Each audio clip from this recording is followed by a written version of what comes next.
যদি কাজে না লাগলেই বাড়ি থেকে ফেলে দিতে হয় কিংবা বাইরে বের করে দিতে হয়, তাহলে তো আমাকে কবেই বের করে দিত আমার মা।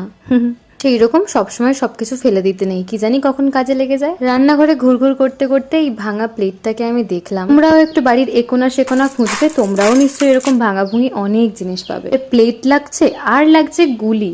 আমার কাছে অনেকগুলো গুলি ছিল, সেই জন্য আমি ভাবছিলাম যে কি করা যায়। প্রথমেই আমি প্লেটটাকে পরিষ্কার করে তারপরে তার উপরে একটা সাদা কোট দিয়ে দিয়েছি, আর গুলিগুলোকে আঙুরের মতো সাজিয়ে গ্লু গান দিয়ে লাগিয়ে দিয়েছি। এই গ্লু গান বিশাল কাজের, কত সুন্দরভাবে গুলিগুলো আটকে গেছে, কিন্তু তাও ধার ধার থেকে তোমরা একটু না ফেভিকুইক দিয়ে দেবে। এবার আমি আগের বারে যে আঙুরগুলোর রং করেছিলাম একটু ওই ল্যাভেন্ডার টাইপের, সেগুলো দেখে আমার দিদা বলছে এটা তো আঙুরের রং নয়। সেই জন্য আজ ভাবলাম একটু কালো কালো আঙুর করি, আর পুরো প্লেটটাকে একটু ক্রিম কালার টাইপের করেছি।